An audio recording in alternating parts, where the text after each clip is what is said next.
The sequel to K-pop Demon Hunters is currently in discussion, and we're exploring how the story could evolve and what new adventures await our girls. The biggest question on everyone's mind is the continuation of the movie and where the journey will take us next. Roomie's story is far from finished. In the first movie, we only scratched the surface of her background, and much of it was told indirectly. But a sequel could finally reveal everything in detail. Her mother, for example, was more than a supportive figure because she was also a demon hunter herself. We don't know much about her personality, how she trained, or what kind of legacy she left behind.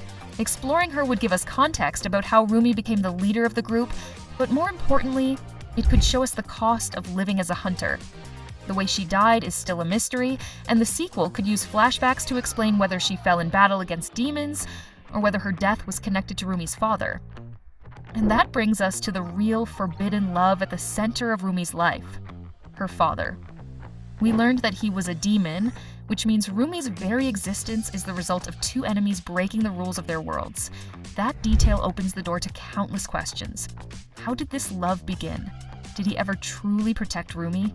Why wasn't he there when she needed him most? And the biggest question of all, is he still alive?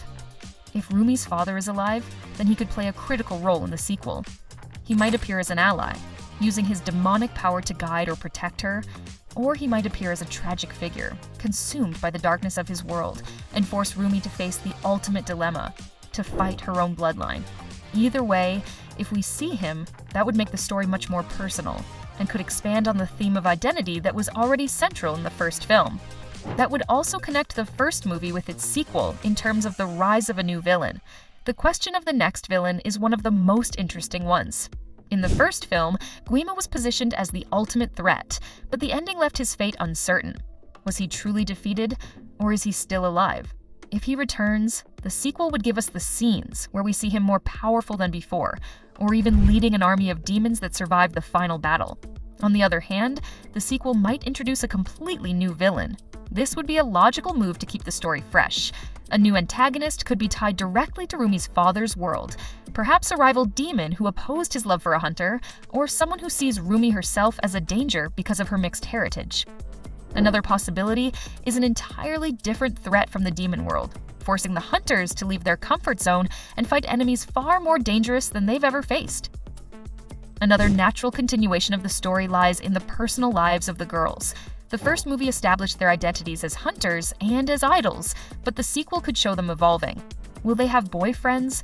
Will they face struggles similar to Roomie, where their families hide secrets or connections to demons? Let's not forget that these are not just minor questions. They could shape entire storylines. For example, if Zoe or Mira discover that their bloodline contains traces of demon heritage, they might have to confront the same inner conflict Roomie faces. This would strengthen their bond, but also test their trust in one another. The group dynamic could also shift. Roomie may struggle with leadership if her father reappears, or if her mother's past raises doubts about her role. Zoe and Mira could step into larger positions of responsibility. Fans? When you mess with our fans? We need The fate of the Saja boys. One of the clearest indications about the future of the story is the likely absence of the Saja boys. Bringing them back exactly as they were could feel repetitive and even boring because their arc seemed to have concluded by the end of the first movie. Especially after Zoe and Mira defeated all of the boys except Jinu, the likelihood of the boys returning dropped to zero. However, their storyline still has many missing pieces, and the movie would be even more interesting if we saw the backstory of each boy. So far, we only know Jinu's background in detail.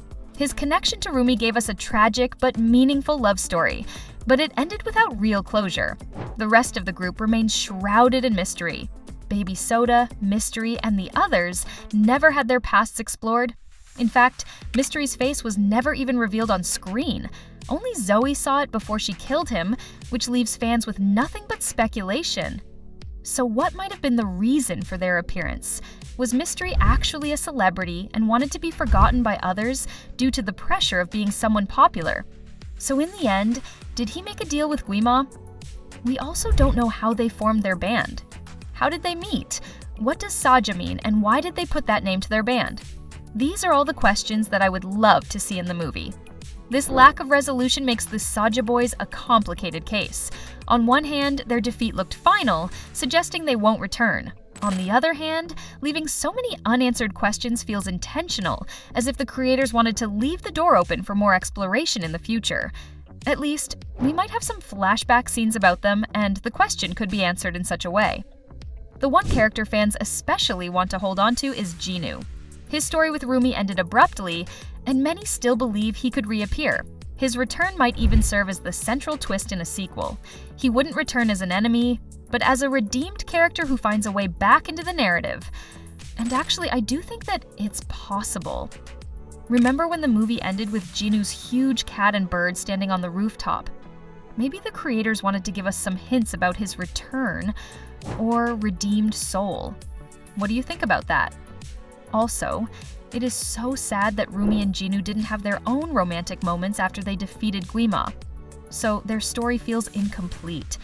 Considering fans wanting his return so much, I do think the creators of the movie will also think about it. However, just like Jinu's return, there's also one more uncertainty. It is the larger threat of Guima. The first movie never made it completely clear whether all demons were defeated in the final battle. It's true that Guima released all the demons against the girls, but at some point he made them return to himself. On the other hand, Guima's fate was also left ambiguous. If he is still alive, then redemption or revenge could play a huge role in the next chapter. While the Saja boys might be gone, Guima might seek different ways to defeat the girls. But this time, he will also experience one more conflict. There will be demons who will want to redeem themselves. What do you guys think about that? See you tonight on everyone's favorite variety show. The Saja boys love you! The music phenomenon. The second area that deserves attention is the soundtrack. The songs of K-pop Demon Hunters have been a massive success, particularly on social media. How It's Done, Golden, and What I Sound Like became instant favorites, reaching popular playlists on streaming apps worldwide. Fans not only listen to the songs, but also cover and even cosplay them. The only negative thing about the songs is that they are translated to only a few languages. If the songs had been translated to more languages, it would even be crazier. But still, there is no small achievement. These songs didn't just support the story, they became a parallel phenomenon, drawing in audiences who might never have even watched the movie. For many, the soundtrack acted as their first introduction to the world of K-pop Demon Hunters. But here's where it gets even more interesting. Some reports on social media suggest that the soundtrack was originally much larger. Several songs were cut from the final release, and entire sequences were restructured. The intro of the movie itself was supposed to feature a different opening number. It was later replaced by How It's Done, which became the defining anthem of the group. That one change might have been the most important creative decision of the entire film, because the song not only made the opening iconic, but also exploded in popularity outside the movie. These prototypes also included storyboards. It turns out that some scenes were different in terms of animation too. Personally, I do think that variance is always great, because the presence of deleted songs raises even more possibilities for the sequel. What if these tracks finally see the light of day? Could they be repurposed for new storylines or used to expand character arcs? With how central music is to the K-pop Demon Hunters identity, fans are expecting the sequel to go even bigger. More songs, more performances, and more viral moments. And you guys, what do you think about these? Let me know in the comments. Also, please don't forget to subscribe to my channel, like the video, and comment what you think. See you in the next one.